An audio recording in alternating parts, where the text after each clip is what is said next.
இந்த சின்ன பொண்ணு ஊஞ்சல்ல ஆடிக்கிட்டு இருக்கிறா. அப்ப அவங்க தாத்தா பக்கத்துல இருந்துட்டு, "இன்னும் ஹையா போ" அப்படின்னு சொல்லிட்டு இருக்காரு. ஆனா இந்த சின்ன பொண்ணு ரொம்பவே பயந்து போயிடுறா.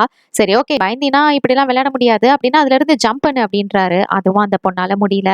"என்ன பண்ணிட்டு இருக்கீங்க? எனக்கு பயமா இருக்கு" அப்படின்ற மாரி அவ சொல்றா. "பயமா இருக்கா? இத பாரு அப்படிலாம் பயப்பட்டா இந்த உலகத்துல வாழ முடியாது. புரியுதா?" அப்படின்னு பேசிட்டு இருக்காரு. இவங்க 2 பேரும் இப்படி பேசிட்டு இருக்கையில, "வா வீட்டுக்கு போலான்னு" சொல்லும்போது, அந்த இடத்துக்கு போலீஸ் ஆஃபீசர் வந்துடுறாரு. "என்ன நடக்குதுங்க? என்னாச்சு? இந்த தாத்தா உனக்கு தெரியுமாமா?" அப்படின்ற மாதிரி இவர் கேட்கிறாரு. "அதெல்லாம் ஒண்ணும் இல்ல. நாங்க சும்மா விளையாடிட்டு இருந்தோம். நாங்க இப்ப கிளம்புறோம்" அப்படின்ற மாரி சொல்றா. இவர் "உனக்கு தெரியுமான்னு?" கேட்கும்போது, தாத்தாவான்னு கேட்கும்போது, இல்லன்னு சொல்லிடுறா. அவ எப்பயுமே இப்படிதான் விளையாடுவா. இதெல்லாம் அவங்களுக்கு தேவையில்லாத விஷயம் அப்படின்ற மாரி இவரு சொல்றாரு. "என்ன பண்ணிட்டு இருக்க? இப்படியே பண்ணேன்னா அவரு நம்ம கொன்றுவாரு" அப்படிங்கிற மாரி இந்த தாத்தா சொல்ல, "என்னது கொன்றுவாரா?" அப்படின்ற மாதிரி இவளும் கேட்கிறா.